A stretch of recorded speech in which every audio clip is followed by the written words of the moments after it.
Hello everyone, this is Nigel Evans with the Event Planning Academy, and today I'd like to talk to you about the sometimes difficult issue of event transportation. Now, one way or the other, you're going to have to pay a lot of attention to transportation issues when you organize a special event. You may feel as if your event is all self-contained to the largest extent, held within one venue and may, for example, just be open to members of the paying public. In this case, you may not feel as if you're responsible for transporting guests or attendees, but you nevertheless have to give due consideration to transportation elements external to your core operation. Ultimately, you're responsible for the entire experience whenever you organize an event. You'll often be judged on how an attendee enjoyed the total experience, and this experience will often reflect how he or she managed to access and exit the venue without too much hassle. Consequently, you need to focus on parking availability at the very least and take into consideration the location of the venue in relation to public transportation options or accessibility to major road arteries. It's simply going to reflect badly on you if, for example, there's already limited public parking space in the vicinity and another major event is taking place at another facility nearby, an event that happens to commence earlier than yours. What happens if most of the accessible parking areas are already full when the bulk of your attendees start to arrive? Understand where most of your guests will be coming from and envision the transportation methods they will be using to estimate the number of cars and the arrival and departure windows.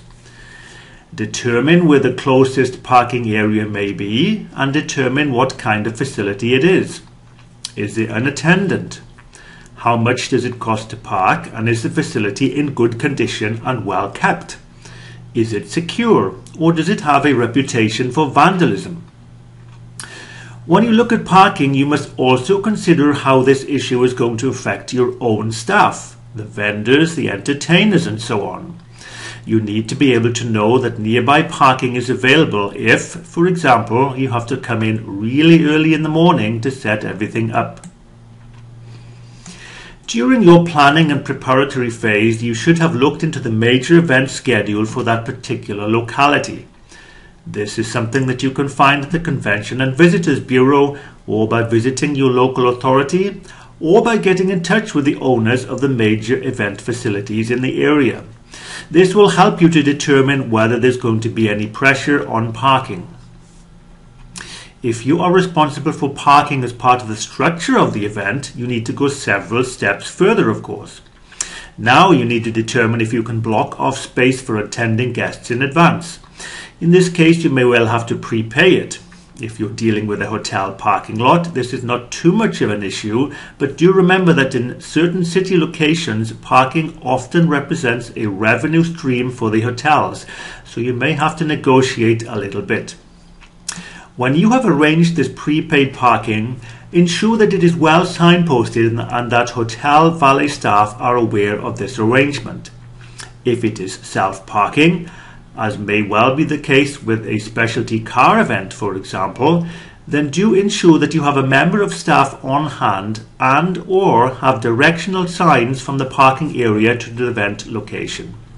Bear in mind that hotel parking areas are often only accessed by valet parking staff members who will bring the car around to the front entrance for the guests. Sometimes it's simply not possible to find suitable parking close to your event venue.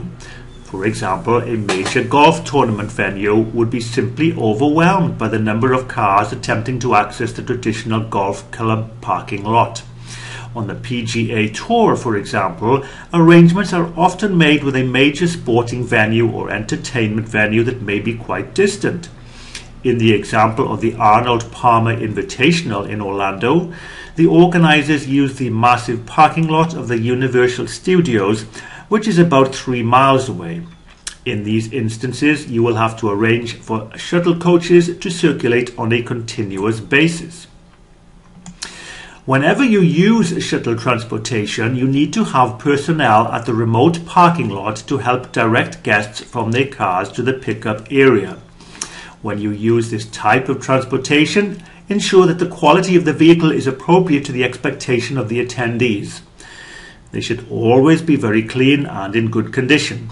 Now, as an advantage for marketing purposes, you may be able to use the in-vehicle entertainment system to show a short video explaining to the guests what the event is all about and what they can expect when they arrive. Don't forget that you must always have a backup plan in case of a vehicle breakdown. Murphy's Law may well dictate that this will happen at the busiest time, i.e. when everybody is getting ready to leave and be transported back to the parking lot. So have a standby vehicle or two close to hand. Maybe you're responsible for guests or attendees from the moment they arrive at the nearest airport facility. In this case, how are you going to transport them to your venue? If large numbers of people are arriving at the same time, you can have motor coach transportation. Here you will have to ensure that you have a representative on hand who will be able to handle the manifest in coordination with the bus driver to ensure that everyone who is scheduled to be transported is accounted for. If people are going to be arriving in smaller groups or at a variety of different locations, it may be more sensible to arrange for a shuttle van or a limousine.